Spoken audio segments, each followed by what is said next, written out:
Sudah. Mulai itu udah mulai. Ya. Oke.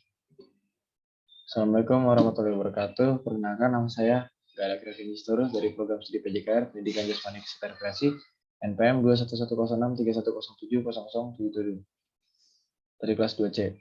Di sini saya akan mempresentasikan mata kuliah perkembangan peserta didik.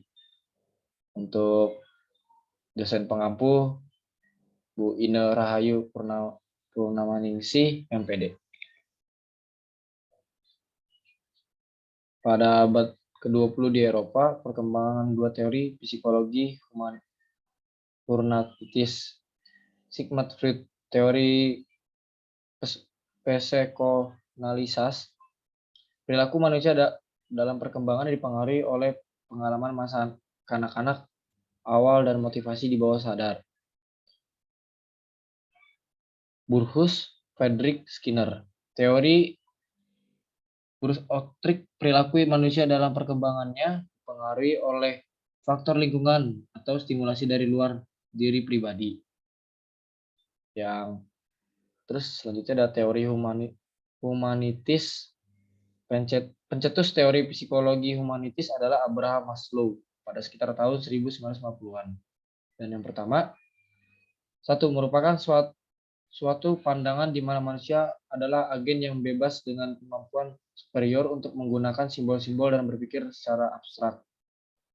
2. Gambaran di mana manusia dipandang sebagai makhluk yang bebas dan bermartabat yang selalu bergerak untuk mengungkapkan eksistensinya dengan segala potensinya. 3. Teori ini mengkaji manusia dari diri pribadinya, aktualisasinya, kreativitasnya, potensinya, individualisasinya, dan keinginannya. Dan selanjutnya, humanitis menurut James Frederick Thomas Bajenta memandang manusia dari dimensi tempat ia tinggal karena lingkungan juga akan mempengaruhi secara manusiawi. Manusia memiliki kebebasan individu untuk mengungkapkan pendapat dan menentukan pilihannya. Ada 5 hal yang perlu diperhatikan dalam mempelajari humanitis, yaitu 1. Keberadaan manusia tidak dapat direduksi ke dalam komponen-komponen. Yang kedua, manusia memiliki keunikannya tersendiri. Ketiga, manusia memiliki kesadaran akan dirinya dan mengadakan hubungan dengan orang lain. Keempat, manusia memiliki pilihan dan bertanggung jawab atas semuanya pilihannya. Kelima, manusia memiliki kesadaran untuk mencari makna, nilai, dan kreativitasnya. Dan selanjutnya, perkembangan manusia humanitis. Ada 3. Yang pertama, memutuskan perhatian pada pribadi yang mendalam dan berfokus pada pengalaman sebagai fenomena primer dalam mempelajari manusia.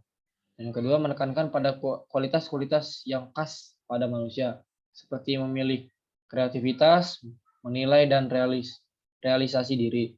3. Menyadarkan diri dalam perkembangan dalam memilih masalah-masalah yang akan dipelajari di prosedur penelitian yang akan digunakan.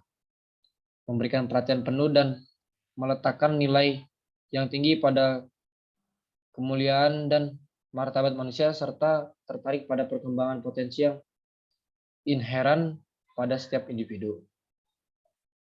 Tahap perkembangan. Tujuan dari manusia adalah pemenuhan yang dapat mereka capai dengan pencapaian atau prestasi dalam diri mereka dan dunia. Aktualisasi diri melalui pengalaman-pengalaman yang muncul dari kreativitas masing-masing individu. Lebih menekankan peran aktif individu melalui inisiatif mereka sendiri untuk memenuhi tujuan hidupnya. Ya, di sini bisa kita tabel dari umur 0 sampai 15 tahun, ada umur 16 sampai 27 tahun, 28 sampai 47 tahun, 48 sampai 62 tahun, dan 63 tahun dan seterusnya. Untuk umur 0 sampai 15 tahun, perkembangan, pertumbuhan biologis progresif hidup berpusat pada kepentingan yang sempit sekolah dan keluarga. Untuk umur 6 sampai 27 tahun, pertumbuhan biologis lanjut ke dewasaan seksual. Perluas aktivitas, penentuan diri, meninggalkan keluarga, memasuki kegiatan independen dan realisasi personal. Untuk umur 28 sampai 47 tahun, stabilitas biologis, periode puncak yang lebih baik daripada pekerjaan profesional, dan kreativitas banyak berhubungan dengan personal dan sosial. Untuk umur 48 sampai 62 tahun, kehilangan fungsi produktif, penurunan kemampuan dalam aktivitas, kehilangan personal. Untuk umur 63 tahun dan seterusnya, penurunan biologis, meningkatnya penyakit, pengunduran diri dari profesi dan sosialisasi. Di sini ada hierarki kebutuhan. Menurut teori Maslow, semua perilaku manusia dapat dijelaskan sebagai usaha atau motivasi untuk memenuhi segala kebutuhan. Maslow membagi kebutuhan manusia ke dalam 5 hal. Itu yang pertama, kebutuhan fisiologi, kedua, kebutuhan keamanan, ketiga, kebutuhan cinta dan kepemilikan, keempat, kebutuhan penghargaan, kelima, kebutuhan aktualisasi diri. Dan pertumbuhan personal, jika seseorang diberikan kebebasan dan dukungan emosional untuk bertumbuh, mereka bisa berkembang menjadi manusia yang berfungsi secara penuh. Setiap individu memiliki 2 karakter, yaitu diri yang kita rasakan sendiri merupakan persepsi kita tentang diri kita yang sesungguhnya. Yang kedua, diri kita yang ideal diinginkan merupakan persepsi kita tentang diri kita yang kita inginkan. Masing-masing individu adalah korban dari hal positif bersyarat. Jika tidak berbuat baik, maka kita akan mendapatkan penghargaan. Jika kita berbuat buruk, maka kita akan mendapatkan celaan atau hukum. Ya, di sini kita bisa melihat contoh-contohnya, ada gambar-gambarnya.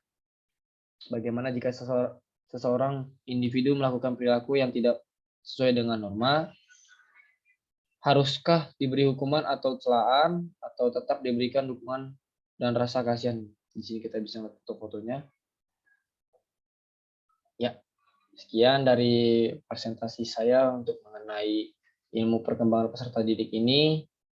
Terima kasih banyak. Mohon maaf bila ada kesalahan dan kekurangan. Sekian, terima kasih.